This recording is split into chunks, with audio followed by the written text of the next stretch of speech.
Hello दोस्तों, आइए तो हम geography of Jammu and Kashmir को आगे डिस्कस करते हैं। इससे पहले मैंने जितने भी माउंटेन्स थे, इंपॉर्टेंट माउंटेन, इंपॉर्टेंट जो पासेस थे उसकी बात की थी। आइए तो आगे बढ़ते हैं।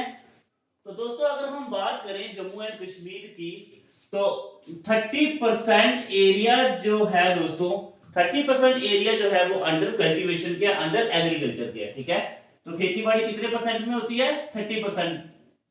ठीक है, अंडर कल्टीवेशन। ओके, तो कल्टीवेशन के अंडर कितने परसेंट एरिया जो है वो एग्रीकल्चर के अंडर आता है दोस्तों? ओनली 30%। ओके, तो 70% एरिया की अगर हम बात करें दोस्तों, वो ऐसा एरिया है जहां पे बहुत सारे माउंटेन्स हैं। ठीक है, तो माउंटेन एरिया में जो एग्रीकल्चर करना काफी मुश्किल होता है। ओके, तो 30% एरिया में क्या कल्टीवेशन के अंडर आता है, एग्रीकल्चर जो है वो 30% एरिया के अंडर है। लेकिन फिर भी दोस्तों 70% पॉपुलेशन जो है, जो 30% में रहती है, वो डिपेंड है एग्रीकल्चर में। ठीक है, तो 70% अगर हम पॉपुलेशन की बात करें, 70% हम पॉपुलेशन की बात करें तो वो सपोर्ट करती है एग्रीकल्चर को। Okay, support agriculture. ओके, देखिए 30% जो एरिया जो है वो अंडर कल्टीवेशन के अंदर आता है, और उस 30% में 70% पॉपुलेशन जो है वो एग्रीकल्चर पे डिपेंड है। ओके, तो जो 30% एरिया, इस एरिया में दोस्तों स्टेट गवर्नमेंट ने काफी स्कीम्स लॉन्च की हैं ताकि एग्रीकल्चर में थोड़ा बूस्ट मिल सके। ओके, तो 70% एरिया जो है ये सपोर्ट करता है एग्रीकल्चर को, तो इसीलिए हम ये भी कह सकते हैं कि जम्मू एंड कश्मीर जो है ये एग्रेरियन इकोनॉमी है। ठीक है, तो उसके बाद दोस्तों अगर हम बात करें जम्मू एंड कश्मीर की, तो अगर आप जम्मू कश्मीर में विजिट किया, अगर जम्मू में अगर विजिट किया, जो पंजाब के साथ जो जम्मू का इलाका लगता है वो इतना ठंडा नहीं है। ठीक है, उसके बाद जैसे जैसे आप आगे के नॉर्थ की तरफ चलते जाओगे तो क्या हो जाएगा, जो वेदर है, डाइवर्सिटी उसमें आपको देखने को मिलेगी, क्लाइमेट में आपको डाइवर्सिटी मिलेगी। ठीक है, तो ड्यू टू क्लाइमेट डाइवर्सिटी, यहाँ पे क्लाइमेट की आपको डाइवर्सिटी देखने को मिलेगी।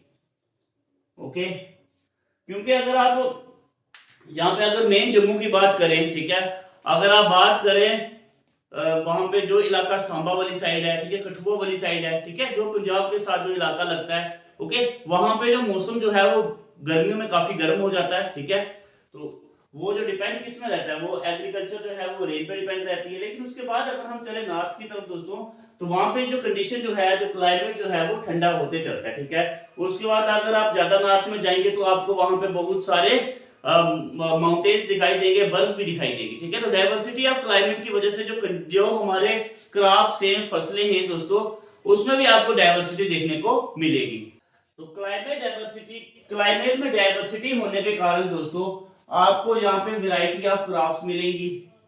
ठीक है, वैरायटी ऑफ क्रॉप्स है ना, क्रॉप्स में भी आपको अलग अलग वैरायटीज मिलेगी, और आपको फ्रूट में भी मिलेगी, फ्लावर में भी मिलेगी। ठीक है, फ्रूट में भी मिलेगी आपको डाइवर्सिटी, और फ्लावर में भी मिलेगी। ओके, तो ये क्यों डाइवर्सिटीज है? क्योंकि देखिए अगर आप जम्मू की बात करें तो जम्मू में काफी गर्म है, तो गर्मी वाला फ्रूट जो है वहां पे मिल जाएगा। ठीक है, यहाँ पे जहाँ पे जो मौसम है वो ठंडा होगा, वहां पे ठंडे वाला फ्रूट मिल जाएगा। ठीक है, तो कोल्ड रीजन भी है, यहाँ पे बर्फीली इलाका भी है, तो वहां पे उस तरह का फ्रूट मिल जाएगा। ठीक है, क्लाइमेट में डाइवर्सिटी होने के कारण वैरायटी ऑफ क्रॉप्स आपको मिलेंगी जम्मू एंड कश्मीर से। ओके, तो उसके बाद दोस्तों अगर हम बात करें कि जो जम्मू एंड कश्मीर का जो एग्रीकल्चर है, ठीक है, उसमें कितनी कंट्रीब्यूशन है जीडीपी में। ठीक है, ग्रॉस डोमेस्टिक प्रोडक्ट में जो कंट्रीब्यूशन है एग्रीकल्चर इन स्टेट, वो है दोस्तों 15.8%। ओके, उसके बाद दोस्तों अगर हम बात करें तो जम्मू एंड कश्मीर को 4 मेजर एग्रीकल्चर क्लाइमेट जोन में डिवाइड किया गया है। ठीक है, तो 4 मेजर एग्रो क्लाइमेट जोन, वो कौन कौन सी है उसके बारे में बात करेंगे। Agro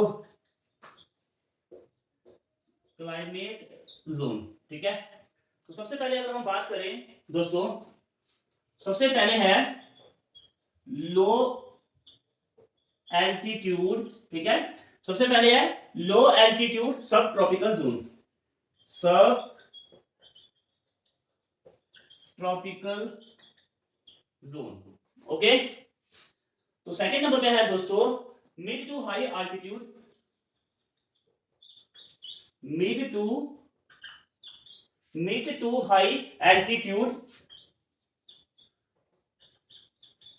intermediate zone. Okay,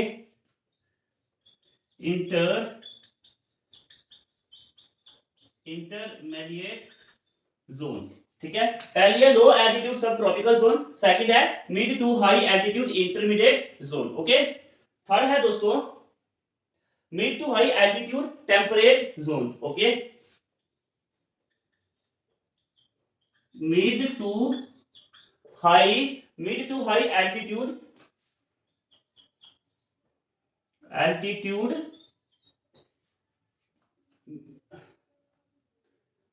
mid to high altitude temperate zone. ठीक है, और फोर्थ है दोस्तों cold arid zone. Okay, cold arid zone.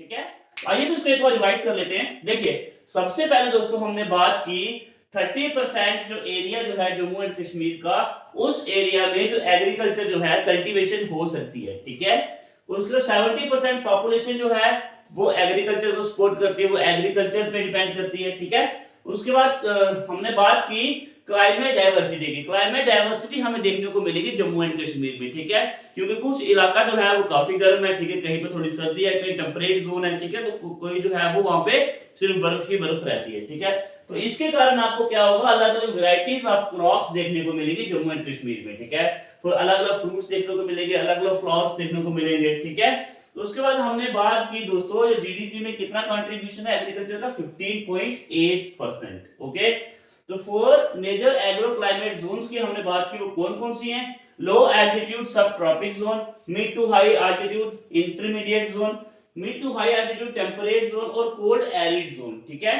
तो अब हम दोस्तों बात करते हैं एक एक करके इन जोन को एक्सप्लेन करते हैं। ठीक है, आइए तो इन सभी जोन को हम एक बार एक्सप्लेन करते हैं, अच्छे से समझते हैं। ठीक है, आइए तो हम बात करते हैं दोस्तों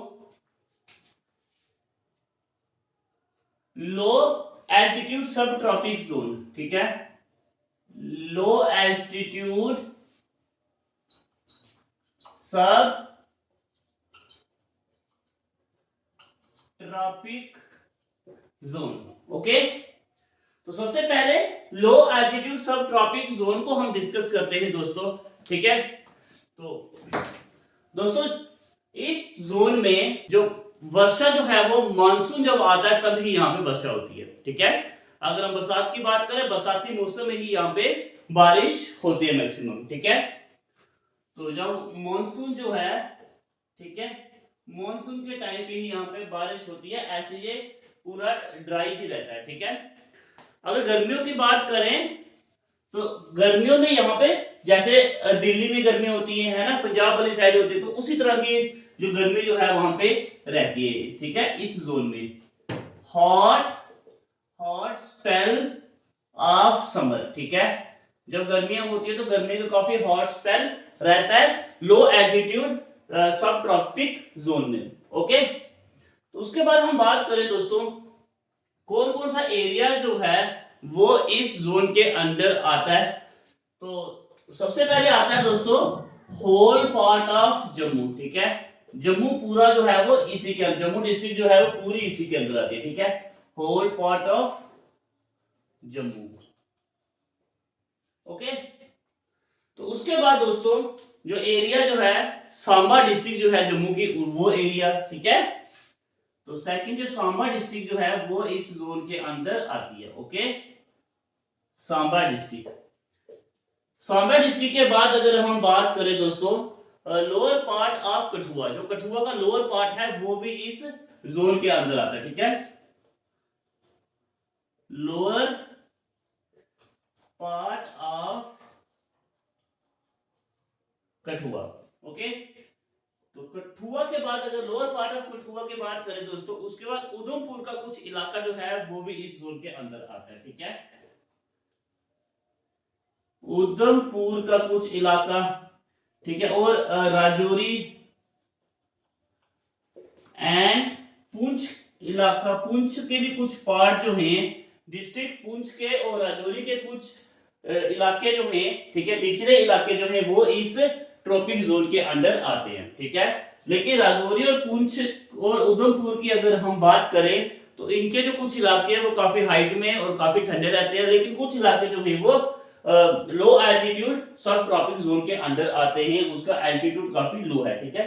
निचले इलाके जो हैं वो भी इसके अंदर आते हैं, ठीक है। कौन कौन से पार्ट जो आते हैं, सबसे पहले देखा whole part of Jammu Samba district, lower part of Kathua देखा, उधमपुर और राजौरी एंड पुंछ के कुछ हिस्से जो हैं वो भी इस जोन के अंदर आते हैं, ठीक है। अभी तक हमने क्या देखा, अभी तक हमने देखा जो दोस्तों जो बरसात होती है वो मानसून के समय में ही यहाँ पे वर्षा होगी, ठीक है। उसके बाद समर जो है वो काफी हॉट स्पेल रहता है, काफी गर्म जो गर्मी रहती है, ठीक है। उसके बाद विंटर भी ड्राई विंटर होता है, ठीक है, ड्राई विंटर, ओके, विंटर भी ड्राई रहेगा यहाँ पे। और उसके बाद हम बात करते हैं दोस्तों आगे, मैक्सिमम रेनफॉल जो है वो कौन से मंथ में होती है। अगर हम मैक्सिमम रेनफॉल की बात करें तो मैक्सिमम रेनफॉल दोस्तों जैसे कि हम सब जानते हैं जुलाई से सितंबर के बीच में, ओके, जुलाई टू सितंबर, ओके। उसके बाद अगर हम बात करें दोस्तों इस ट्रॉपिकल जोन की हाइट जो है वो कितनी है, तो लो एल्टीट्यूड सब ट्रॉपिक जोन जो है वो दोस्तों उसकी हाइट की अगर हम बात करें तो 300 मीटर से लेकर के 1350 मीटर तक, ठीक है, 300 मीटर टू 1350 मीटर तक जो है इसकी हाइट है समुद्र के लेवल से, ओके। उसके बाद दोस्तों अगर हम बात करें कि जो जुलाई से सितंबर तक हैवी रेनफॉल होती है, ठीक है, और उसके बाद हॉटेस्ट मंथ कौन से हैं, ठीक है, हॉटेस्ट मंथ कौन से हैं, सबसे गर्म महीने जो हैं, हॉटेस्ट मंथ, ठीक है, हॉटेस्ट मंथ जो है वो रहेंगे यहाँ पे मई जून जुलाई, ओके। तो कौन कौन से हैं, मई जून जुलाई, ठीक है, ये हॉटेस्ट मंथ है। उसके बाद कोल्डेस्ट मंथ की अगर हम बात करें, कोल्डेस्ट मंथ की अगर हम बात करें तो कोल्डेस्ट मंथ है दोस्तों दिसंबर जनवरी और फरवरी, ठीक है, दिसंबर जन एंड फेब, ये कोल्डेस्ट मंथ है, ठीक है। और उसके बाद इस इलाके में जो है वो मिट्टी कौन सी पाई जाती है, ये भी इंपॉर्टेंट है, ओके। तो एनुअल साइज जो है दोस्तों वो यहाँ पे पाई जाती है, एनुअल सॉइल जो है वो यहाँ पे पाई जाती है, ठीक है। और उसके बाद अगर हम क्रॉप्स की बात करें कि फसलें कौन कौन सी होती है यहाँ पे, तो सबसे पहले आपको मेज देखने को मिलेगी, ठीक है, वीट, मेज, वीट और सीरियल्स हैं वो यहाँ पे आपको देखने को मिलेगी, ठीक है, ओके। तो ये आपको ये फसलें जो हैं ये यहाँ पे पाई जाती है, यहाँ पे ग्रो होती हैं, ओके। आइए तो एक बार फिर से हम रिवाइज कर लेते हैं। सबसे पहले हमने यहाँ तक तो देख लिया था, उसके बाद हम देखें जो मैक्सिमम रेनफॉल जो है वो जुलाई से सितंबर तक के बीच में होती है।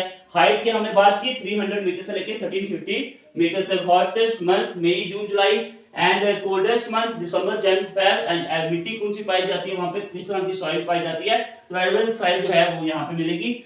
और मेज, वीट और सीरियल्स जो है जो आपको देखने को मिलेंगे जम्मू एंड कश्मीर में, ठीक है।